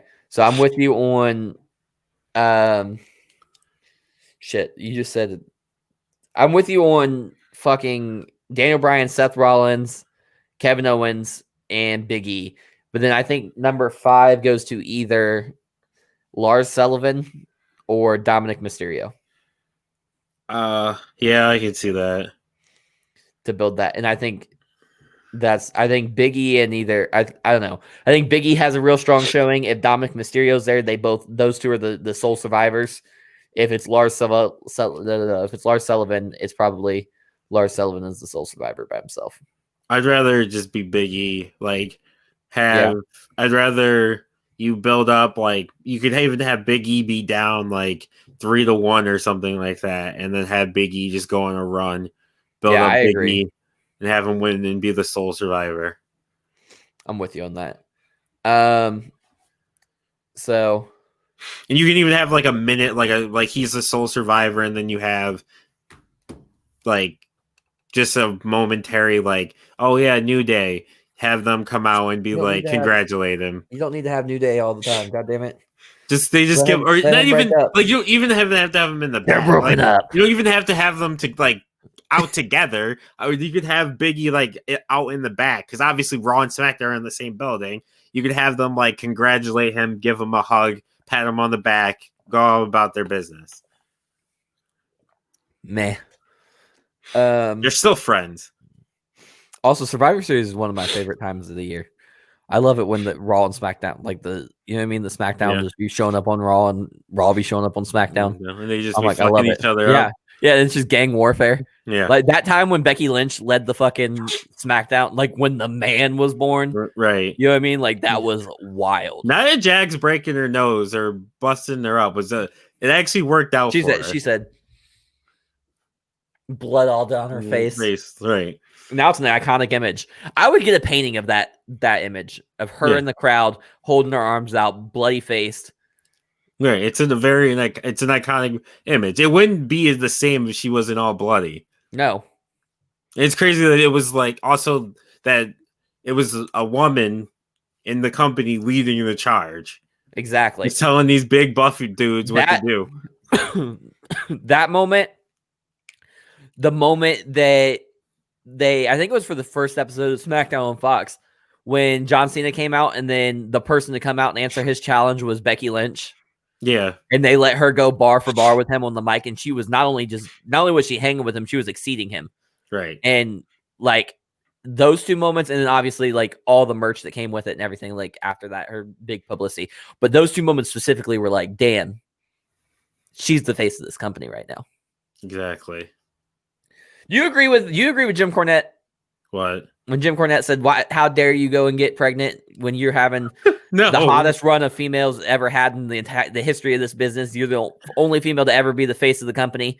You're the hottest thing in wrestling right now, and you're going to go and ruin it by going and getting pregnant. My guess is probably, I obviously am not in their life, but I don't know if it was planned, first off. And if it wasn't planned, it happens. But she's still like I understand like it's different guys versus girls, but guys have babies while in the middle of their career. Exactly. Like I understand it's different because she has to go away because obviously you can't have her bumping while she's pregnant. Why not? Paige's mom bumped with her when she was pregnant. That explains a lot. But yeah, you probably WWE can't have her bumping while she's pregnant. But she can come back. It's not like she can't come back. What's a realistic time for her to come back, you think? That's gonna go into the next topic. Oh, you think so? Okay. Yep. Okay, so what is the next topic? Royal Rumble winners. Okay, Royal Rumble winners. You think she'll be back in the Rumble? I'm saying she's back for the Rumble. Where's this at? I think you're fucking bonkers, bro. Actually, I might have miscalculated that because I don't know how much time there's been. It happened in. When did she announce? She announced like. I think they found out right after Mania, and she announced like a month later. Hold on, I'm gonna look it up. So if that time frame works, yeah, it could happen. Like this number 30 entrant. You just hear she's due in December. I don't think it's gonna happen. That's a hell of a fucking return. If you think, when is the Royal Rumble? February usually. I think it's January, but I don't know what the exact date is. That is that's like a month. Yeah, it's probably not. Maybe next year, like the following year. But you think they're gonna wait that long to bring her back? Well, it depends on how long she wants to take. I don't. If she waits that long, then I think it doesn't matter. I think as long as it's within, because it's the same thing as like CM Punk. Like CM Punk came out back tomorrow, everyone's fucking going crazy. You're right. You're right. 100% right. Right. If it's I'm gonna change it. I'm gonna say it's Ronda. Really? Yeah, I'm gonna say Ronda comes back, and she wins the Royal Rumble. I think it's Rhea Ripley. Rhea Ripley. I could see Rhea. What about men? I'm gonna go Big E. Okay, so here's the thing. I was gonna go Big E too, but I think if Big E wins, he goes to Raw to take that title. Agreed. I don't think he goes after Roman. No, because I think Roman versus The Rock is happening. Right. I don't think the Fiend needs it. I don't think the Fiend needs the title. I think Brock Lesnar wins the Royal Rumble. So we get Brock versus Roman at No, I think Brock versus Drew. Whoever the Raw champion is. Whoever the Raw champion is. It could be Brock versus Fiend. It could be Brock versus. Yeah, I could see that. But Big E is a good answer too. I'm with Big E. So WrestleMania main event. Who closes WrestleMania? Rock versus Roman. Yeah, I agree. Yeah, Rock Roman. Yeah, if that match happens, that's closing. Yeah, agreed. It should be the match. Let Roman retire the Rock. Yes. Let him retire the Rock. He's the tribal chief. Rock's last match was against Eric Rowan. That's nasty. It really is. Like, let's not do that. Let's not. So champions leaving WrestleMania. Who do you think's gonna have the WWE Championship? Which one's on which? So WWE is Roman's Raw. Yeah. I'm gonna go with Big E. Okay, I'm going Big E or Brock Lesnar. I don't know who. Whichever one wins the Royal Rumble. Right. Universal. Roman. Agreed. Raw Women's. Ronda.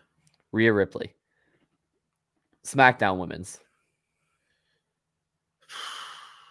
Sasha. Bianca Belair. Charlotte. Bianca Belair. Charlotte's always a good answer. Charlotte's currently on Raw, I think. It's Charlotte. She can do whatever the fuck she wants. Actually, is she on Raw? I think she got. Yeah, I think you're right. I think she got drafted to Raw. Yeah, it looks like it.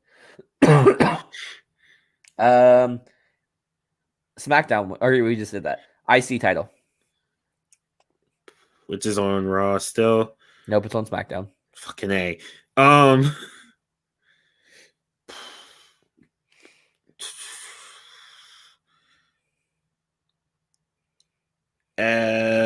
Seth Rollins. Adam Cole. That's a good one. United States Championship, which is on Raw. Yeah. I'm gonna go with Keith Lee. I like that, but I'm gonna go with who actually also is a sleeper for the Royal Rumble. True. I'm gonna go with either Matt Riddle or Angel Garza. I feel it. Yeah, John, I don't hate Matt Riddle. I just think he's overrated. Yeah. And the thing is, me and John had the same like diagnosis of him. Evaluation, that's what I'm looking for. Yeah. Same evaluation of him. Maybe flirts with main event, maybe has one world title run. Not a main eventer. I said mid card for life. He called him a fringe main eventer, and I'm like, that's the same thing. But whatever. Like, he's gonna be, if he's lucky, he'll have a career like Miz or Dolph Ziggler. Yeah. And it's like, the reason, like, John celebrates those things, and I think that's not very. That's not the low bar. Yeah, like, it's like, why are you celebrating that? Raw Tag Team Champions. New Day. SmackDown Tag Team Champions.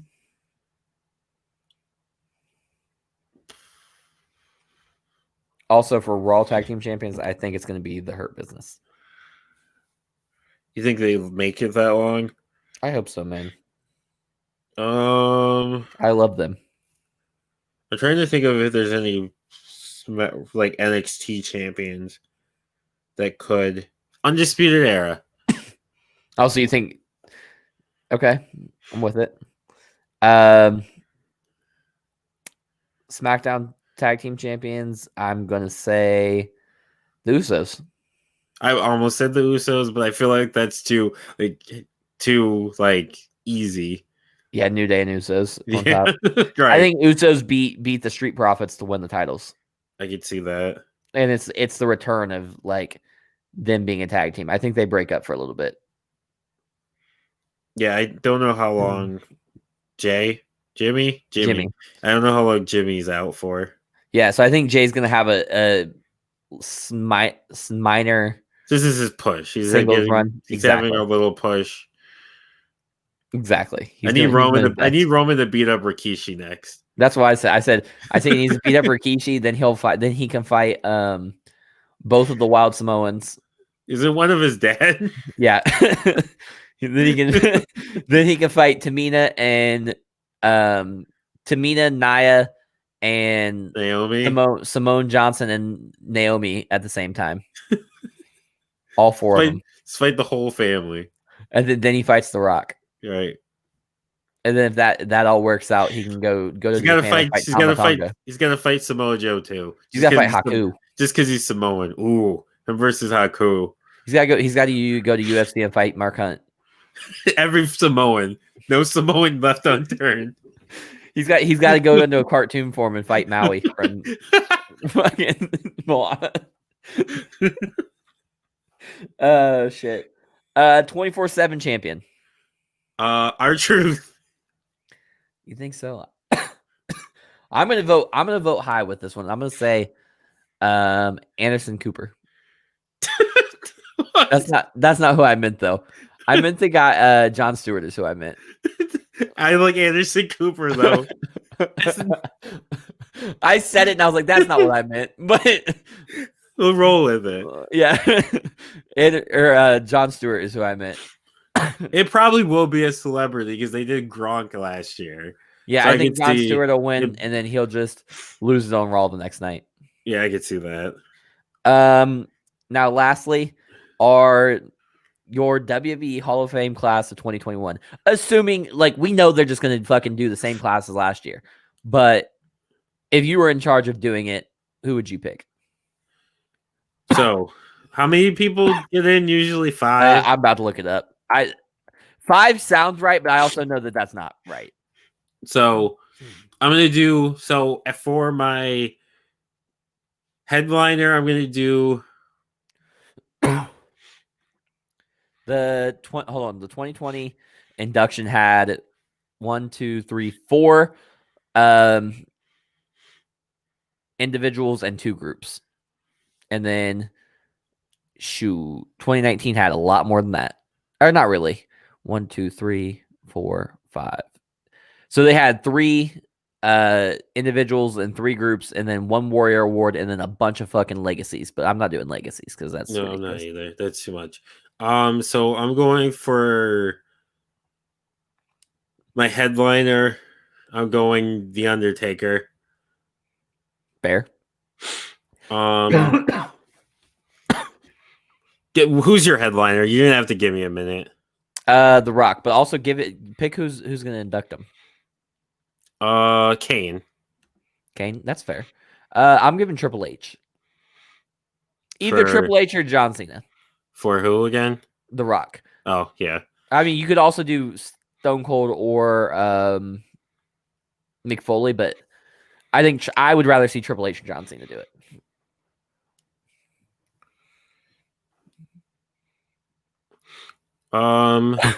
So for my tag team, I'm gonna go with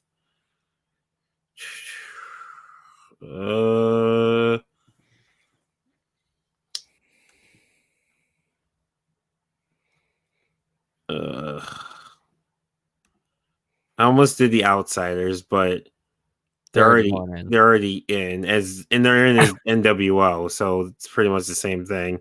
Yeah. I'm gonna go with they won't do it, but the Steiners Ooh, I like that. Okay.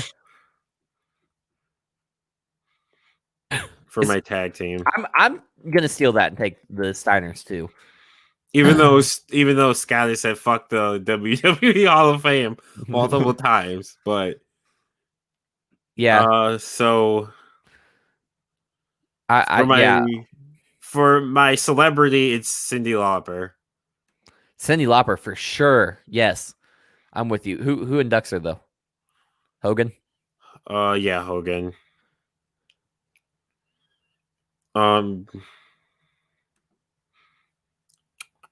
For Who inducts the Steiners? it's a Brett? good one. Probably trying to think of someone who they were connected to. Right. Do they have a manager? I would say it's probably no. I don't think so. I think it would. I'd probably do someone from WCW, Booker T. That's what I was thinking too. Is Harlem Heat, but For my secondary person, I'm gonna go Vader. oh, is he not in? I thought he was in. I don't unless they put him in recently. Yeah, I don't know. For I my don't think they did. I'm gonna go with because there's usually 2 mid carders in there. It's usually it's like a headliner, 2 mid carders, a girl, a foreign person, and then a group. So and with the group we went Steiners. For my first mid carder, it's gonna be William Regal. Oh, that's a good one. And I would have Triple H induct him. No, I'd have Finley induct him. Yeah. Yeah, so I'm gonna do Vader, and so it's gonna be Undertaker, Vader, William Regal, Cyndi Lauper, the Steiners, and then for my woman, I'm gonna go China. Oh, you're gonna do her individually? Yeah. Okay. For my second mid carder, because I'm doing 2 mid carders. I don't know why you only did 1, but that's fair. I was saying Vader would be the step right under Taker. I got you. So are you gonna put another mid carder in there then? Yeah, Christian. Okay, fair enough. I'm gonna go with Tommy Dreamer. Okay. And I have Paul Heyman induct him. Oof. Yeah. their history. I know, but a WrestleMania could have been really different. You've heard that story before, right? Yeah. For my non-WB non-WB guy, it's the Great Muda, because you got to get the Secret of the Poison Mist. That's a good one. And then finally, my woman will be one of the greatest women of all time, Victoria. I was looking at a list and she was on it. That's a good pick. The list I was looking at had Jazz as the woman pick. Well, Miss Elizabeth's a good one too. I don't think so. I don't think she should be in there. For her, I guess so. Yeah, you're right. Yeah, for her impact. I just don't know who you have inductor. Luger. That's nasty. Probably would be Hogan. Yeah, probably. You're right. And have her family accept on her behalf. All right. I mean, that's the show, guys. Let's do this ad. Wrestling fans. Have you ever wondered what it might be like if Stone Cold Steve Austin jumped ship to WCW at the height of the Monday Night Wars? What about what heel John Cena looks like? Have you and your friends ever argued about who the GOAT in professional wrestling is? Or maybe you want to know who the ultimate champion of champions is? Well, if you've ever had any of those questions, I have just the show for you. See, every single week, your commissioner, High Five Mike, is joined by a panel of GMs, which include myself, Hollywood Kevin, D Money, Keith the Chief, Johnny No Name, and the bad guy, Kenny Davis, as we revisit and rebook your favorite wrestling storylines in a way that only we can.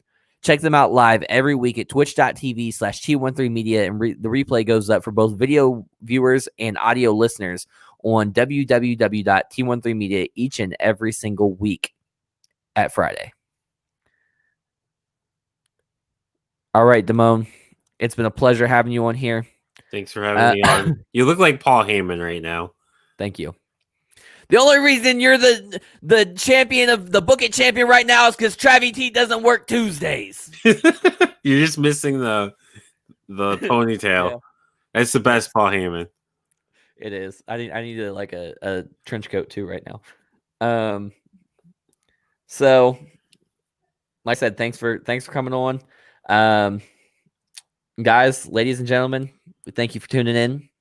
Catch us next time at the same bat time, same bat channel. And in the meantime, be sure to like, comment, subscribe, and share with your friends. Also, check out all of our shows at T13media.com. Check them out.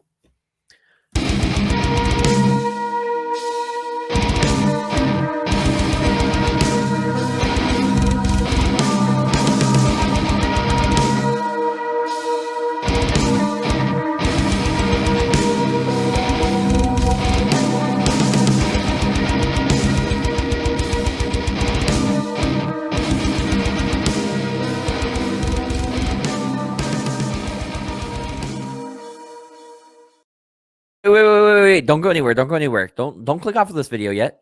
Wait. I just want to make sure that you're there to check out my new podcast, Primetime with Travvy T. We're coming with new episodes every single Sunday at www.T13media.com. See, every week I'm joined by a new guest who shares their unique perspective of the world. And this isn't your everyday interview show. This is a show that can only be for prime time. Check it out.